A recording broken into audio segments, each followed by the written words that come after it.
Body చూడండి ఎలా ఉంటుంది, ఎలా ఉంటుందండి? కండలు తిరిగి ఉంటాయి. ఈ ప్యాకెట్లు తిన్న వారి బాడీ చూడండి, ఒడ్డు మీద కండే ఉండదండి. కానీ వీడు మాత్రం ఎవరు నమ్ముతాడు? ఏదో చెప్పాలండి క్యాన్సర్ తినమని, ఇంకా అంతే నవ్వుతా ఉంటాను నేను. ఈ చూస్తుంటే సమాజం చూస్తుంటే చాలా బాధ వేస్తుందండి. మనుషులు నమ్ముతారండి, చివరికి వారు మమ్మల్ని బాడీ చేస్తున్నారని తెలిసినా కూడా వాడిని నమ్ముతారండి. దేవుని మాట ఈ సమాజం నమ్ముతుందా? బైబుల్ని ఈ సమాజం నమ్ముతుందండి? బైబుల్లో దేవుడి మాటలు నమ్ముతుందండి? మతం అంటారు, ఆ మాటలు అలాగే ఉంటాయి అంటారు. దేవుడిని మాత్రం నమ్మరండి, దేవుడి కార్యాలు నమ్మరండి ఈ లోకం. బాగానండి, దేవుడిని నమ్మదు, దేవుడి కార్యాలు కూడా ఈ లోకం నమ్మదు. బైబిల్లో రెఫరెన్స్ చూపిస్తాను.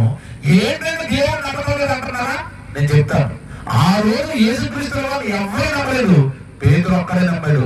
ఈ రోజు చాలా మంది దేవుడి దగ్గరకు వస్తారు, దేవుడిని దేవుడిగా, దేవుడి మాటలు గౌరవించి దేవుడి మాట నమ్మే వాళ్ళ సంఖ్య కూడా చాలా తక్కువ.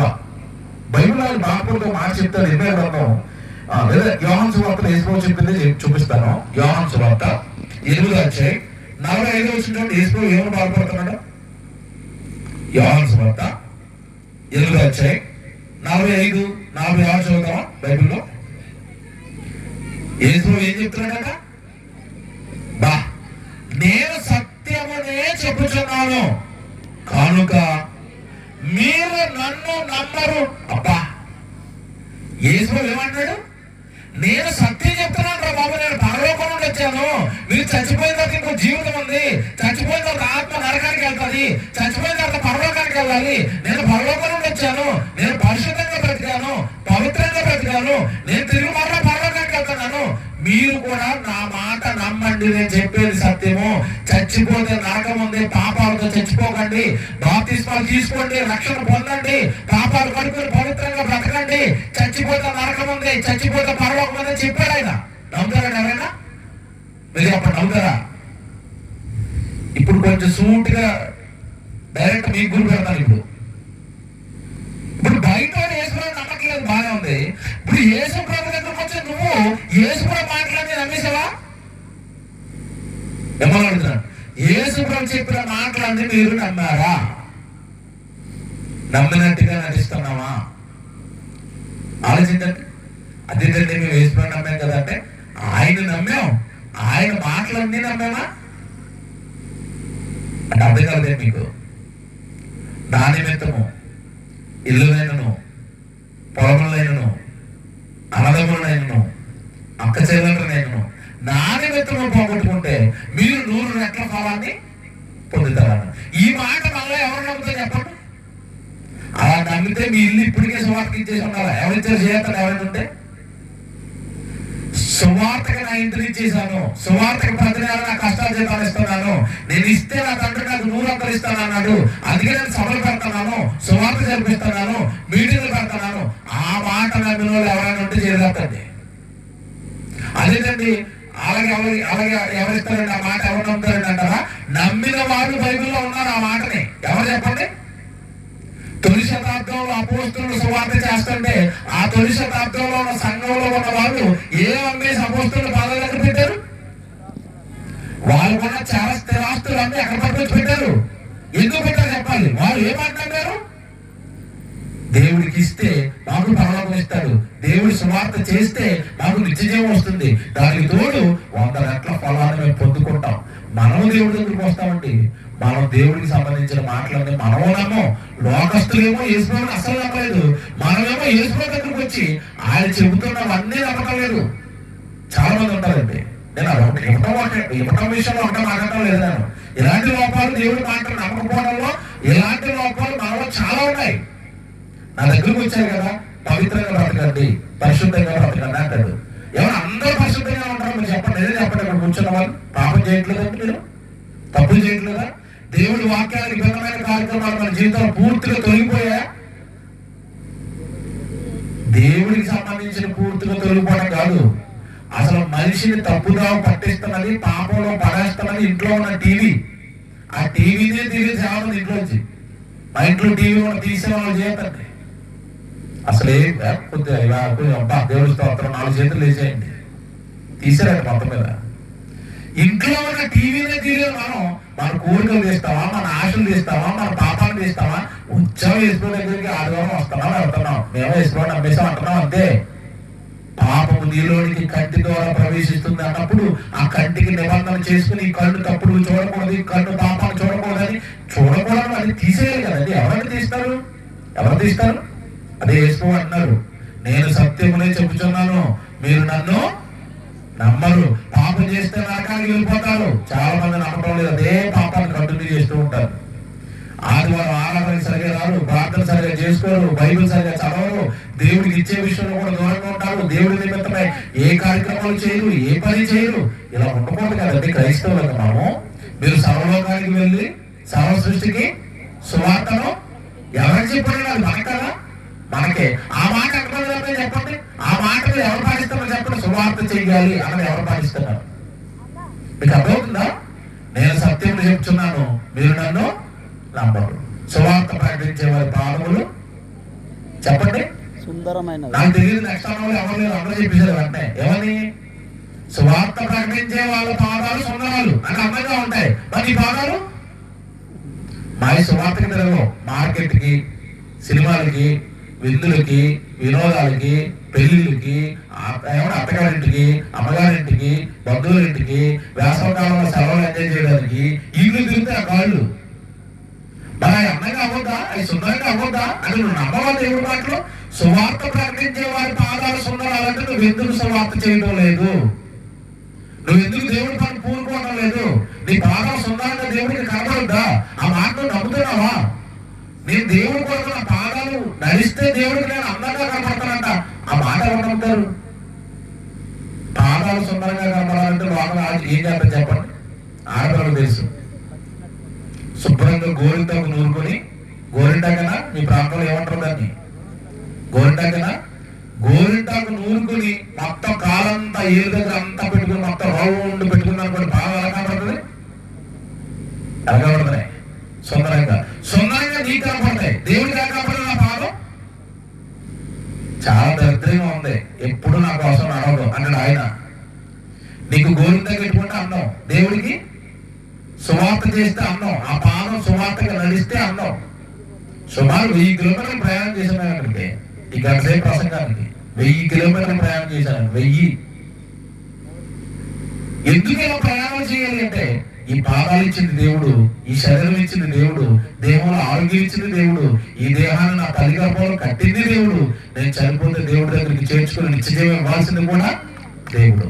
ఆయన కదండి ఇచ్చేయాలి ఇవన్నీ, ఆయన కోసం కదండి బ్రతకాలి, ఆయన మాటలు కదండి మనం నమ్మాలి. ఏమి నమ్ముతారండి? లోకాన్ని ఏమి నమ్ముతారండి? మళ్ళీ చెప్తున్నాను, మీరు లోకంలో దేన్ని నమ్ముకున్నారు మిమ్మల్ని మోసం చేస్తుంది. యేసుక్రీస్తుల వారి మాట నమ్మారనుకోండి, మిమ్మల్ని పరలోకం తీసుకుని వెళ్ళిపోతుంది. మాట చాలు. మళ్ళీ చెప్తాడు, యేసుక్రీస్తుల వారి మాట నమ్మండి చాలు, పరలోకం వెళ్ళిపోతారు. మాట, ఆయన మాట, ప్రతి మాట నమ్మండి, మీరు పరలోకం వెళ్తారు. నేను సత్యములు చెప్తున్నాను, మీరు నన్ను ఎంత బాధపడ్డాడని ఫీల్ చెప్తారు. మాట్లాడదండి ఎవరైనా మీరు కూడా మాట్లాడుతారు. ఆయన బాగా మీకు వివరణ ఇస్తాను. ఇప్పుడు పక్కన ఎవరైనా ఒక ఆయన పేపర్ బాల్ గారు ఉన్నారు కదా, ఈయనకి నాకు పర్లేదు కూర్చో, ఈయనకి నాకు బాగా సాన్నిహిత్యం ఉందండి. ఇప్పుడు నేనంటే ఆయనకి ఇష్టం, ఆయన అంటే నాకు ఇష్టం. ఇక్కడ వరకు బాగుంది. నేను ఒక రోజు ఆయన దగ్గరికి వచ్చి, పేపర్ బాల్ గారు, అన్నయ్య గారు మీరంటే నాకు చాలా ఇష్టం అండి. ఆయన ఏమంటాడు అప్పుడు? అవునా తమ్ముడు, థ్యాంక్ యూ తమ్ముడు, మన ఇద్దరు ఎలాగే ఉండాలి, ప్రేమగా ఉండాలంటాడు కదా. మీరంటే నాకు చాలా ఇష్టం, కానీ నేను మీ మాటలన్నీ నమ్మను అన్నాడు అనుకోండి. బాగుందా? పోయిందా బంధం? చెప్పాలా? నేనంటే ఇష్టమే, ఆయన అంటే నాకు ఇష్టమే, కానీ ఆయన మాట నేను నమ్మకపోతే ఆయన నన్ను ఇష్టపడతాడో దూరం పడతాడు? మీరు చెప్పాలా? నాటకాలు అర్థమవుతూ అంటాడు. నేనంటే ఇష్టమైతే నా మాట కూడా నువ్వేం చేయాలి? నమ్మాలి కదండి. ఇప్పుడు మన భక్తి అలాగే ఉంది దేవుడి దగ్గర. ఆయన అంటే నాకు చాలా ఇష్టం, ఆయన చెప్పింది ఏది చెయ్యం. మీరు అర్థమైంది? ఇప్పుడు దేవుడు అంటే నాకు చాలా ఇష్టం, దేవుడు చెప్పింది ఏది మేము చెయ్యం. ఇది ఇష్టపడతావా నాటకం ఆడతావా? నేను చెప్పండి. ఇప్పుడు మీరు ఆలోచించుకోండి, ఇది వేషధారణ ఇష్టమా? ఇప్పుడు ఇక్కడ కూర్చున్న వాళ్ళ మీకు ఇంకా చెప్తాను, దేవుడు అంటే ఎవరికి ఇష్టం చేయాలంటే అందరూ చెప్తారు, అందరూ చెప్తారు కదా. రేపు సువార్తకి వెళ్ళాలంటే చెప్పండి, పక్క పక్కనే ఏదో గ్రామం ఎంచుకుని రేపు అందరూ సుమార్తకాలం నేను కూడా వస్తాను పొద్దున 10 గంటలకి. రండి వస్తాను, మాకు రేపు డ్యూటీ ఉందన్న. అసలు మీటింగ్ రావడం ఎక్కువ అంటే ఎలాంటి మీటింగ్ రావట్లేదండి మళ్ళీ మీరు, అంతే కదండి. మీటింగ్ వచ్చి కూర్చోవడం ఎక్కువ అంటే మళ్ళీ సుమార్తలు అంటున్నారండి. కాదమ్మా వేసుకో చేయమని ఆయన చెప్తానండి, మేము అవన్నీ చెయ్యం. నేను సత్యమునే చెబుతున్నాను, మీరు నన్ను అంటే నా మాట నమ్మరు, మీరు నన్ను నమ్ముతారు. ఏసుకో నమ్మారు అందరూ, ఏసుకో మాట నరకముల వారు పురుగు చావదు అగ్ని రాదు. ఈ మాట నమ్మేవాడు పాపం చేస్తాడండి. నిజం చెప్పండి, పాపం చేస్తే నరకం ఉందని యేసుక్రీస్తు వారు చెప్పిన మాట నమ్మిన వాడు పాపం చేస్తాడా, వ్యభిచారం చేస్తాడా, దొంగతనం చేస్తాడా, గుట్కాలు తింటాడా, మందు తాగుతాడా, పార్టీలు వెళ్తాడా, సిగరెట్లు తాగుతాడా, ఈ దేహాన్ని చెరిపేది ఏదైనా వాడి దేహంతో చేస్తాడా? చేయడు. మరి నరకం ఉందని యేసు చెప్పిన మాట నమ్మని వాడే కదండి ఆయన దగ్గరకు వచ్చి పాపాలన్నీ చేస్తాడు. ఆయన నమ్మేదంటున్నాడు, ఆయన చెప్పిన మాట బాగుందండి. ఇది భక్తి అండి, ఇది భక్త. సభాష్ పేతురు అన్నాడు. ఎందుకన్నా తెలుసా? లోకంలో ఉన్నవాడు ఎవ్వరూ నన్ను నమ్మకం లేదు, నేను దేవుని కుమారుడు అంటే నన్ను అసలు పట్టించుకోవట్లేదు వీళ్ళు. నువ్వు నా దగ్గరికి వచ్చి నా మాటలు విని నేను ఎవరో కరెక్ట్గా నమ్మావు పేతురు. నువ్వేమన్నాడు? ధన్యుడివి, నువ్వు దేవుని కుమారుడు అన్నందుకు పేతురు వెంటనే ఏమన్నాడు? నువ్వు ధన్యుడివి, నన్ను నమ్మావు. ఎప్పటి నుంచి నీకు వరాలు ఇస్తానని తీసుకున్నాడు. ఏం వరాలు ఇచ్చాడు తెలుసండి? అక్కడ రండి, మొదటి సువార్తకి రండి. వరాలు ఇచ్చాడండి, ధన్యుడిని చేసి వరాలు ఇచ్చాడు. నన్ను నమ్ముతున్నందుకు, నన్ను సృష్టికర్తగా గుర్తుపెట్టుకున్నందుకు, నన్ను పాపాలు తీయడానికి వచ్చి రక్షకుడిగా అంగీకరిస్తున్నందుకు, ఇంత మంచి నమ్మకం, ఇంత మంచి విశ్వాసం కలిగిన నిన్ను చాలా గొప్పవాడిని చేస్తాను పేతురు అన్నాడు. కింద చదువుతాం అప్పుడే 16వ వచనం, 15వ వచనం అండి. అందుకు యేసు సీమోను బర్యోన, నీవు ధన్యుడవు, పరలోకమందున్న నా తండ్రి ఈ సంగతి నీకు బయలుపరచనే కానీ నరులు నీకు బయలుపరచలేదు. ఇది పట్టుకోండి, ఎవరైనా చేసుకో. ఈ సంగతి నీకు బయలుపరిచింది, ఈ సంగతి నీకు చెప్పింది ఎవరంట? పరలోకమందున్న తండ్రి. ఇది నీకు నరుడు చెప్పింది కాదు, దేవుడు చెప్పింది అన్నాడు. అంటే ఇప్పుడు పేతురు గారు దేవుడు చెప్పింది నమ్ముతున్నాడా, మనుషులు చెప్పింది నమ్ముతున్నాడా? మనుషులందరూ ఏమంటున్నారు? ఏలియా, బాప్తిస్మిచ్చే యోహాను, ప్రవక్తలలో ఒకడు వాళ్ళు అన్నారు. ఈయనేమన్నారు? నువ్వు దేవుని కుమారుడు అన్నాడు. ఇప్పుడు దీన్ని యేసు ఏం చెప్తున్నాడంటే, నువ్వు మనుషులు నమ్ముతున్నది నమ్మకం లేదు, దేవుడు చెప్పింది నమ్ముతున్నావు. సభాష్, నువ్వు ఆశ్రదింపబడిన వాడివి, ధన్యుడిగా అన్నాడు. ఇక్కడ చెప్తే ఒక విషయం ఉంది, ఇక్కడ మనం మోసపోయే సంగతి ఉంటుంది. కొన్ని ప్రశ్నలు అడుగుతారు, మీరు ఆన్సర్ చెప్పండి. మా తండ్రి ఎవరు? దేవుడు. మా ఎవరు? పలాస అనకండి, మీ ఊరి పేరేంటి? చాప అనకండి. నేను అడుగుతున్నది భూమి మీద ఊరు కాదు. బైబిల్ చదువుకుంటే మీ ఒరిజినల్ ఊరు ఏదని అడుగుతున్నాను. ఎవరండి? అంతేనా? కన్ఫర్మ్ కదా? ఊరు పరలోకం, తండ్రి దేవుడు, మనం అక్కడి నుంచి వచ్చాం, మారించిన తర్వాత అక్కడికే రావాలి. పరదేశము, యాత్రికులం. ఇది మీరు నమ్మారు కదా? ఇప్పుడు మీరు రోడ్డు మీదకి వెళ్ళి ఆ రోడ్డు మీద సైన్ చేసుకోవడం అంటే ఎవరో ఆపి, మీరు ఊరు పరలోకం, మీ నాన్న దేవుడు ఆయన వాడితో ఆడి వాళ్ళ కింద నుంచి పైకి పిచ్చేసుకొని నుంచి వచ్చావు అంటాడు వాడు. ఎందుకు? మాది చాపరా, మా నాన్న పేరు సుబ్బారావు అంటాడు వాడు. మీకు అర్థమైందా? ఇప్పుడు బైబిల్లో ఉన్న జ్ఞానం మనం నమ్ముతాం, లోకం నమ్ముతుందా? నమ్మదు. బాగా వినాలి, మనకి పరలోకము శాశ్వతం అదే. ఇది 60-70 సిద్ధ జీవితం అంటే ఈ నిజాలను లోకం నమ్మదు, మనం నమ్ముతాం. కానీ అప్పుడప్పుడు మనం లోకంలో బ్రతుకుతున్నాం కనుక, లోకం దాన్ని నమ్మదు కనుక, నమ్మని వాళ్ళ సంఖ్య ఎక్కువగా ఉన్న వాళ్ళ మధ్యలో మనం ఉంటున్నప్పుడు అప్పుడప్పుడు మనం వాళ్ళ నమ్మకాల్లో వెళ్ళిపోయే ప్రమాదం ఉంది. ఉందా లేదా? చెప్పాలా? నేను లోతుగా వెళ్తాను, కొంచెం మీరు ఆలోచించి అర్థం చేసుకుంటే అదృష్టవంతులు మీరు. బైబిల్ ప్రకారం కులం ఉందా? మనకి కులం ఉందండి? బైబిల్లో కులం ఉందా? కులం లేదు కదా? ఇది నమ్ముతారు కదా అందరూ. ఇప్పుడు మీరు పెళ్లి చేయాలనుకున్నప్పుడు, మా కుమార్తెకి పెళ్లి చేద్దాం అనుకున్నాను అన్నప్పుడు మీ ఇంటి పక్కన ఉన్న మీకు ఏం చెప్తారు చెప్పండి? మీ కులంలో తెలిసిన అబ్బాయి ఉన్నాడు చూడమంటావా అంటాడు. ఆవిడ పెళ్లి అనగానే లోకం ఏం పెట్టుకొచ్చేస్తుంది? కులం. పెళ్లి అనగానే ఏమో లోకంలో సహజంగా కొన్ని నెలలో పెళ్లి జరగవు. ఆ నెలలో నాకు కరెక్ట్గా ఐడియా లేదు కదా, ముహూర్తాలు ఏమనేది అంటారు. ఆ టైంలో అసలు పెళ్లి చేయరు.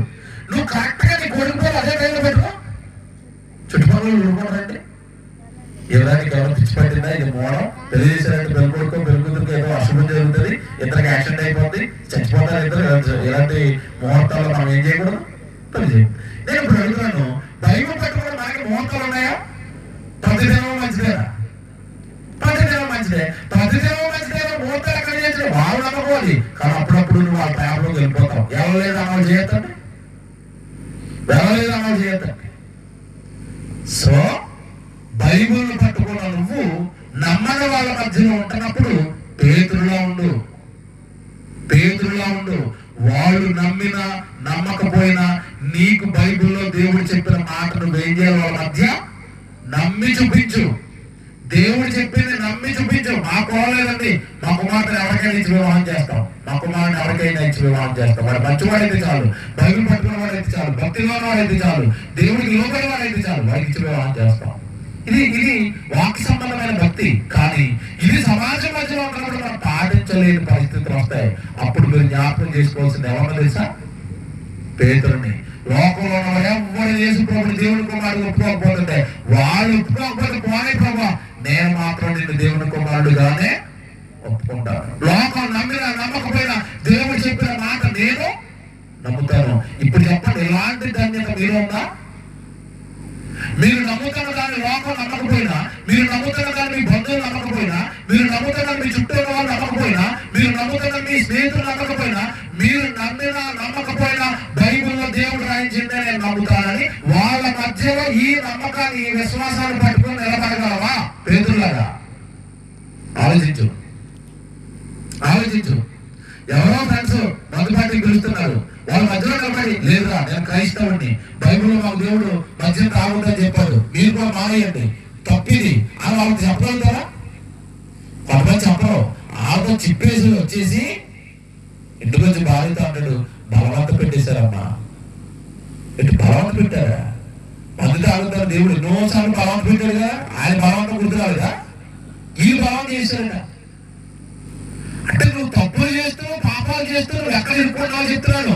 నీ చుట్టూ దేవుడు నమ్మని వాళ్ళు, దేవుడు వాక్యం నమ్మని వాళ్ళు నీతో పాపాలకి, నీతో నేరాలకి నేను ప్రోత్సహిస్తున్నప్పుడు వాళ్ళు నమ్మరు కనుక దేవుడిని, వాళ్ళు దేవుడు వాక్యాన్ని నమ్మరు కనుక, దేవుడు మాట నమ్మరు కనుక వాళ్ళు పాపం చేస్తారు. వాళ్ళ మధ్యలో ఉన్న నువ్వు పేతురుని జ్ఞాపకం చేసుకో. పేతురులో ఉన్న ధన్యత మనలో కూడా ఉండాలి. ఎవరు నమ్మిన నమ్మకపోయినా వాక్యాన్ని నేను నమ్ముతాను, వాక్యాన్ని నేను నమ్ముతాను, దేవుడిని నేను నమ్ముతాను, దేవుడి కార్యాలు నేను నమ్ముతాను, దేవుడు ఇవ్వబోయే రక్షణ నేను నమ్ముతాను, చచ్చిపోయిన తర్వాత నరకమని నేను నమ్ముతాను, చచ్చిపోయిన తర్వాత పరలోకమని నేను నమ్ముతాను, పాపం చేస్తే నరకానికి పోతాను నేను నమ్ముతాను. ప్లీజ్ నా దగ్గరికి రాకండి ఈ విషయాల్లో అని నువ్వు లోకాన్ని హెచ్చరించి దేవుడి వాక్యాన్ని పట్టుకుని వాళ్ళ మధ్యలో నువ్వు ఏం చేయాలి తెలుసా? నిలబడాలి. పిలుపులకు రాసిన పత్రిక 2వ అధ్యాయం 14 డైరెక్ట్ ఇప్పుడు నేను చెప్పిన ప్రసంగం అంతా అక్కడ చెప్పాడు దేవుడు.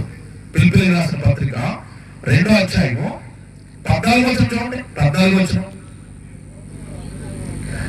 పిలుపులకు రాసిన పత్రిక 2వ అధ్యాయం 14 మీరు మూర్ఖమైన వక్ర జనము మధ్య, మన ఎవరి మధ్య అన్నమాట? మన చుట్టూ ఎవరన్నాక? మూర్ఖమైన వక్ర జనం, దేవుడికి లోబడని జనం, దేవుడి వాక్యాన్ని నమ్మని జనం, మూర్ఖమైన కార్యక్రమాలు చేసే జనం. అంతే కదండి. ఈ రోజు పరిస్థితి సొసైటీలో ఏమైనా బాగుందా? తల్లిని చంపేస్తున్నారు, తండ్రిని చంపేస్తున్నారు, భర్తని చంపేస్తున్నారు, భార్యని చంపేస్తున్నారు. చిన్న చిన్న పిల్లలు ప్రేమ పేరుతో ఎవరు 10th క్లాస్ ఇంటర్మీడియట్ చదువుతున్న వాళ్ళు ప్రేమ పడిపోయి దాన్ని ఒప్పుకోకపోతే అమరాన్ని చంపేస్తున్నారు. సమాజం ఏమైనా బాగుందా? బాగున్నది ఎవరి మధ్య? మూర్ఖమైన ఒక్క జనము మధ్య నువ్వు ఎలా ఉండాలి? వాళ్ళు అలాంటి పనులు చేస్తుంటే నువ్వు ఎలా ఉండాలి? వాళ్ళ మధ్య నిరపరాధులను, అంటే నువ్వు నేరం చేయకూడదు, వాళ్ళు చేస్తున్నా, వాళ్ళు పాపం చేస్తున్నా, నువ్వు చేయకూడదు. నిష్కలంకులను, అనింద్యులు, నిందలేని వారుగా దేవుని కుమారులగునట్లు ఆ పదం పట్టుకుంటా. వాళ్ళ మధ్యలో నువ్వు ఎవరు చూపించాలట? నేను దేవుని కుమారుడండి, నేను దేవుని కుమార్తెండి, నేనెందుకు అవుతాను మందు, నేనెందుకు తింటాను గుట్టాలు, నేనెందుకు చేస్తాను విచారము, నేనెందుకు వస్తాను ఆ స్త్రీలను బాగు చేసే కార్యక్రమాలు, నేనెందుకు వస్తాను ఆ పాటకి, నేనెందుకు వస్తాను ఆ పాపాన్ని, నేనెందుకు ప్రోత్సహిస్తాను. దేవుని కుమారులు అగునట్లు మూర్ఖమైన ఒక్క జనము మధ్య దేవుని కుమారులు అగునట్లు సరుగులను సంశయములను మాని సమస్త కార్యాలు, దేవుడు చెప్పిన సమస్త కార్యాలు చేయండి. దేవుడు చెప్పిన పనిలో ఉండండి. వాళ్ళ మధ్య ఆ మూర్ఖమైన వక్ర జన్మ మధ్య దేవుడు చెప్పిన పనిలో ఉండండి. సమస్త కార్యాలు, దేవుడు చెప్పిన కార్యాలు చేయమన్నాడు. ఎందుకంటే దేవుడు మనకి ఏ కార్యాలు చెప్పాడు చెప్పండి? ఏ కార్యాలు చేయమన్నాడు? మీరు సర్వలోకానికి వెళ్ళి సర్వ సృష్టికి సువార్తను ప్రకటించండి. అంటే ఆ మూర్ఖుల మధ్య నువ్వు చేయాల్సిన పని ఏ పని? ప్రార్థన, దేవుడు, వాక్యము, సువార్త. ఇది వాళ్ళ మధ్యలో చేయాల్సింది. అలాంటి కార్యక్రమం వాళ్ళ మధ్యలో చేస్తావు, వాడు ఒకసారి రమ్మంటాడు పాపం వైపు, రెండోసారి రమ్మంటాడు. కొద్ది రోజులు నువ్వు పవిత్రంగా నిలబడిపోయావు అనుకో, వాడు ఆ పాపంలో నుండి నీ పవిత్రంలోనికి వస్తాడు. రాడా? అలా రక్షించుకోలేము వాళ్ళని. సో ఆ పాపం చేస్తున్న వారి మధ్య పేతురులో నిలబడండి. పాపం చేస్తున్న వారి మధ్య లోతులో నిలబడండి. లోతు సుధకుమారి పట్టణంలో ఉన్నాడు. ఆ పట్టణాలన్నీ ఏం చేస్తాడో చెప్పండి? వ్యభిచారం. వారి మధ్యలో ఉన్న లోతు వ్యభిచారం చేశాడా? లేదండి. నీతిగా తన మనసులో దినకరం ఏం చేశాడట? నొప్పించుకున్నాడట. ఏంటి తండ్రి అంత వ్యభిచారులు అయిపోయారని తాను మాత్రం ఏం చేయలేదు? వ్యభిచారం చేయలేదు. పిల్లరా, తరానికి ఒకరిలా కనబడుతుంటారండి బైబిల్లో. చుట్టూ ఉన్న సమాజం పాడైపోయినా సరే వాళ్ళు మాత్రం పాడవరు.